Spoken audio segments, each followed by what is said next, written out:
India, very warm good morning. मैं हूं आपके साथ पूजा मोहन पांडे। बुलेटिन की शुरुआत बड़ी और अहम जानकारी के साथ करेंगे। आज से INDIA गठबंधन का मुंबई में महाजुटान होने वाला है। 2 दिवसीय बैठक में कई विपक्षी दल शामिल होंगे। 28 विपक्षी दलों के नेता बैठक में होंगे शामिल। सीट शेयरिंग से लेकर संयोजक तक फैसला हो सकता है। INDIA गठबंधन का लोगो भी जारी हो सकता है। तो इस वक्त की बड़ी और अहम जानकारी आपको दे रहे हैं। विपक्षी गठबंधन INDIA की तीसरी बैठक के लिए मुंबई में विपक्ष के दिग्गजों का जमावड़ा लगने लगा है। पश्चिम बंगाल की CM Mamata Banerjee, RJD chief Lalu Yadav समेत कई नेता मुंबई पहुंच चुके हैं। इस 2 दिवसीय बैठक का आयोजन गुरुवार 31 अगस्त और शुक्रवार 1 सितंबर को होगा। इससे पहले बुधवार 30 अगस्त को MVA यानी कि महाविकास अघाड़ी के नेताओं ने प्रेस कॉन्फ्रेंस करते हुए इस बैठक की जानकारी दी थी। विपक्षी गठबंधन Indian national development inclusive alliance यानी कि INDIA ने 2 और क्षेत्रीय दलों को शामिल करके अपना विस्तार कर लिया है। INDIA में शामिल दलों की तादाद अब 28 हो गई है। इंडिया के घटक दलों की संख्या 28 हो गई है। न्यूज एजेंसी,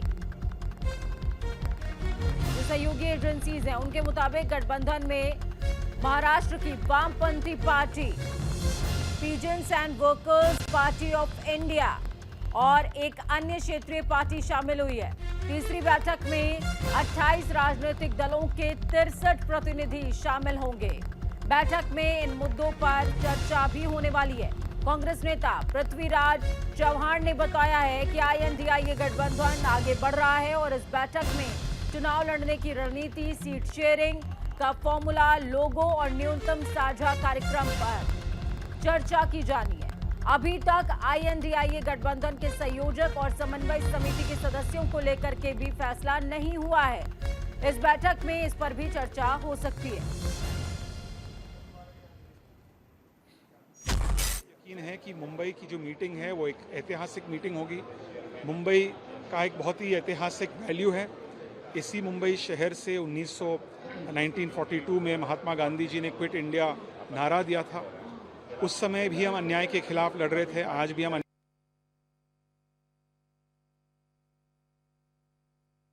INDIA गठबंधन मीटिंग का शेड्यूल ग्राफिक्स के जरिए आपको बताएंगे। 31 अगस्त शाम 6 बजे प्रतिनिधियों का स्वागत होगा। शाम को 6:30 बजे अनौपचारिक बैठक होने वाली है। 31 अगस्त रात को 8 बजे की अगर बात करें तो उद्धव ठाकरे की मेजबानी में डिनर होगा। 1 सितंबर सुबह 10:15 बजे ग्रुप फोटो सेशन होने वाला है। 1 सितंबर सुबह 10:30 बजे दोपहर को 2 बजे तक लोगों का अनावरण होगा, यानी कि जो उनका चिन्ह है INDIA का, और साथ में गठबंधन की बैठक होने वाली है। 1 सितंबर की बात करें तो दोपहर 2 बजे MPCC और MRCC की तरफ से लंच होने वाला है। 1 सितंबर दोपहर 3:30 बजे INDIA गठबंधन की प्रेस कॉन्फ्रेंस भी होगी। तो ये वो ताज़ा अपडेट्स हैं। शेड्यूल भी आपको मिनट टू मिनट बता रहे हैं कि किस तरीके से INDIA का कार्यक्रम आगे बढ़ने वाला है। अगली खबर जम्मू कश्मीर से सामने आ रही है। जम्मू कश्मीर के रामबन में आग का तांडव देखने को मिला है। अस्थायी झोपड़ियों में आग लग गई है। 3 लोगों की मौत और 2 लोग झुलस गए। ग्रेटर नोएडा में पुलिस और बदमाशों के बीच भिड़ंत हुई है। तो जम्मू कश्मीर से आपको बड़ी और अहम जानकारी दे रहे हैं। अस्थायी झोपड़ियों में भीषण आग लगी। बड़ी खबर, 3 की मौत और 2 लोगों के झुलस जाने की खबर है।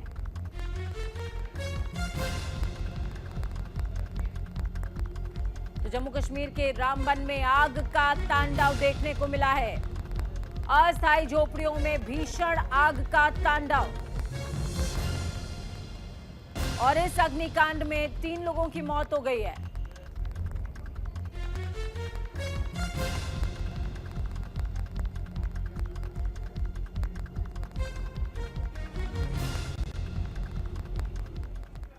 तो वहीं आपको बड़ी खबर अहम जानकारी दे रहे हैं। ग्रेटर नोएडा में पुलिस और बदमाशों के बीच मुठभेड़ की खबर सामने आ रही है। मुठभेड़ में 10,000 के इनामी बदमाश को गोली लगी है। डकैती के मामले में 6 साल से फरार था बदमाश। बीटा 2 पुलिस और बदमाशों के बीच परी चौक के पास मुठभेड़ हुई है।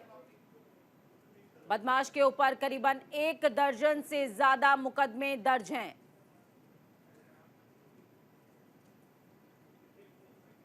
तो बड़ी खबर अहम जानकारी आपको दे रहे हैं। मुठभेड़ में 10,000 के इनामी बदमाश को गोली लगी है।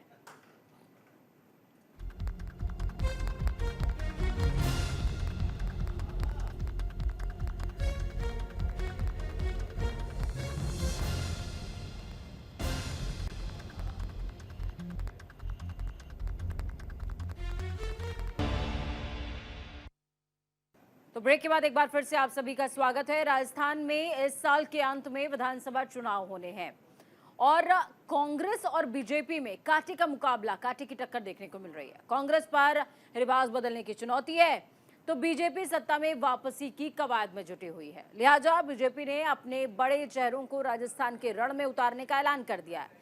पार्टी ने पीएम नरेंद्र मोदी के भरोसेमंद और राज्य के कद्दावर नेता यानी कि अर्जुन राम मेघवाल को बड़ी जिम्मेदारी सौंपी है। देखिए एक खास रिपोर्ट।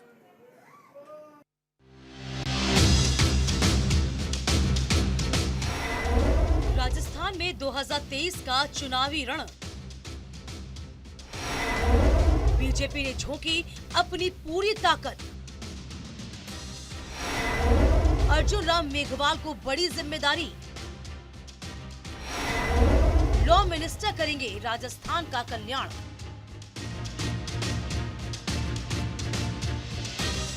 इस साल के आखिर में राजस्थान में विधानसभा चुनाव होने हैं। बीजेपी सत्ता में वापसी के लिए कोई कसर नहीं छोड़ना चाहती है। पार्टी सभी कद्दावर नेताओं को इस रणभूमि में सेनापति के तौर पर उतार रही है। इसी कड़ी में बीजेपी ने केंद्रीय मंत्री अर्जुन राम मेघवाल को बड़ी जिम्मेदारी दी है। उन्हें मैनिफेस्टो कमेटी का प्रमुख बनाया गया। मेघवाल राजस्थान से सांसद हैं और राज्य की जनता में इनकी ईमानदार छवि का खासा असर है। सबसे बड़ी बात यह है कि इन्हें जमीन से जुड़ा नेता माना जाता है। आपको बताते हैं कि पीएम मोदी के पसंदीदा अर्जुन राम मेघवाल को आखिर पार्टी ने इतनी बड़ी जिम्मेदारी क्यों सौंपी। लगातार 3 बार से सांसद, बड़े दलित चेहरा। राजस्थान में दलित समाज से बड़े चेहरे अर्जुन राम मेघवाल को पार्टी ने बड़ी जिम्मेदारी सौंपी है। मेघवाल पहली बार 2009 में राजस्थान के बीकानेर सीट से एक सांसद चुने गए। 2013 में सर्वश्रेष्ठ सांसद के पुरस्कार से उन्हें नवाजा गया था। राजनीति में आने से पहले मेघवाल राजस्थान कैडर के एक IAS अधिकारी रहे। 2009, 2014, 2019 के आम चुनावों में लगातार 3 बार उन्होंने जीत हासिल की। सादगी से चर्चा में रहते हैं मेघवाल। अर्जुन राम मेघवाल को जमीन से जुड़ा नेता माना जाता है। उनकी सादगी की खबरें हमेशा चर्चा में रहती हैं। मेघवाल काम के लिए जाने में सरकारी कार का इस्तेमाल तक नहीं करते। इसके बजाय वे अपने पुश बाइक का इस्तेमाल लोकल परिवहन के लिए करते हैं। साइकिल चलाने की अपनी इस आदत की वजह से मेघवाल ने कई मौकों पर लोगों का ध्यान खींचा, चाहे वह साइकिल से संसद जाना हो या राष्ट्रपति भवन में शपथ ग्रहण समारोह के लिए साइकिल चलाना। हालांकि बाद में सुरक्षा कारणों से उन्हें साइकिल का इस्तेमाल करने से बैन कर दिया गया। इतना ही नहीं, समाज के हर वर्ग की चिंता है, लिहाजा सांसद बनने के बाद इन्होंने 15वीं लोकसभा में मैनुअल स्कैवेंजर्स में उन्मूलन की जोरदार वकालत की थी। मेघवाल का दिनों दिन बढ़ता कद। हाल ही में पीएम मोदी की कैबिनेट में बड़ा बदलाव हुआ। संसदीय कार्य राज्य मंत्री अर्जुन राम मेघवाल को कानून मंत्री स्वतंत्र प्रभार बनाया गया। केंद्र में मेघवाल का कद बढ़ाए जाने को राजस्थान की विधानसभा चुनाव की तैयारी के तौर पर देखा जा रहा है। माना जा रहा है कि बीजेपी की राज्य में दलित मतदाताओं को अपनी ओर रिझाने और आकर्षित करने की पूरी कोशिश है। अर्जुन राम मेघवाल खुद मेघवाल समुदाय से आते हैं, जो राजस्थान के अनुसूचित जाति में आता है।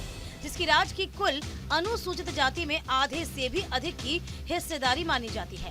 जानकारों के मुताबिक राज्य में दलित करीब 18% हैं, जिसमें आधे से अधिक मेघवाल हैं। ऐसे में बीजेपी ने अर्जुन राम मेघवाल के मैनिफेस्टो कमेटी का प्रमुख बनाकर बड़ी सियासी विसात बिछा दी है, ताकि वो राज्य की अनेक विधानसभा सीटों पर मेघवाल वोटर्स को साध सके और दलितों के उत्थान के पीएम मोदी के यहाँ सबका साथ सबका विकास के मूल मंत्र को राजस्थान में जन जन तक पहुँचा सके। ये रिपोर्ट न्यूज।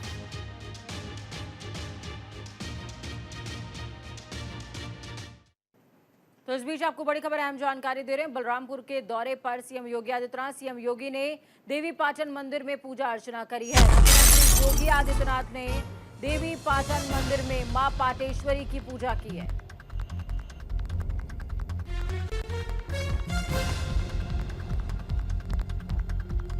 बलरामपुर के दौरे पर हैं सीएम योगी आदित्यनाथ और बलरामपुर की अधिष्ठात्री देवी मां पाटेश्वरी को नमन किया है। यहां पर मुख्यमंत्री योगी आदित्यनाथ ने और पाटन मंदिर में दर्शन पूजन के साथ ही माता का आशीर्वाद लेते नजर आए। तस्वीरें भी आपको दिखा रहे हैं।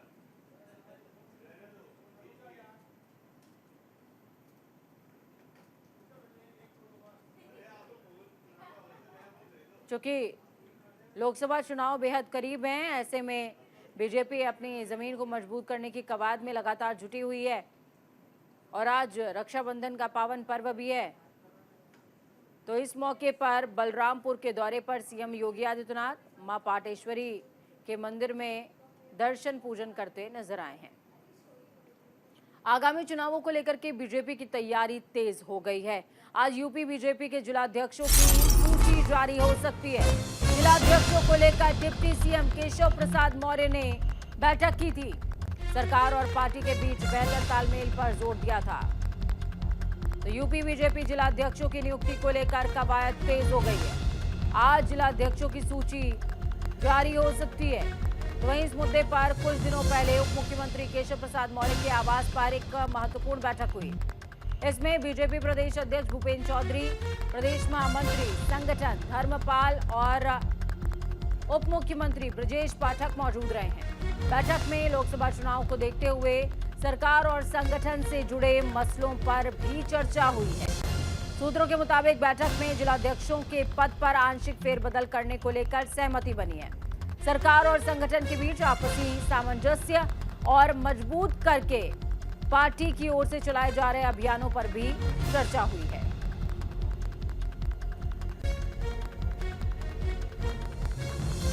तो बीजेपी जिलाध्यक्षों की सूची जारी हो सकती है। सरकार और पार्टी के बीच बेहतर तालमेल पर जोर देते हुए जिलाध्यक्षों की नियुक्ति बेहद इंपॉर्टेंट।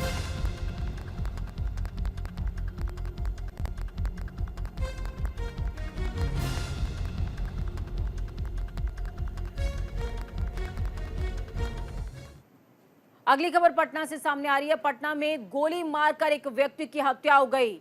मनेर थाना क्षेत्र में अज्ञात हमलावरों ने गोली मारी है।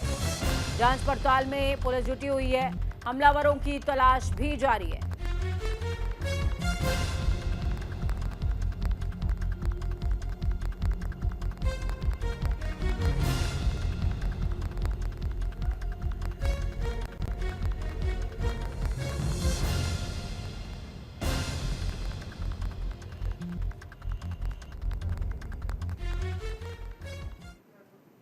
इस बुलेटिन में फिलहाल खबरों का सफर यहीं तक। बुलेटिन के उस पार मेरे साथ देखना ना भूलिए इंडिया इन 10 मिनट्स।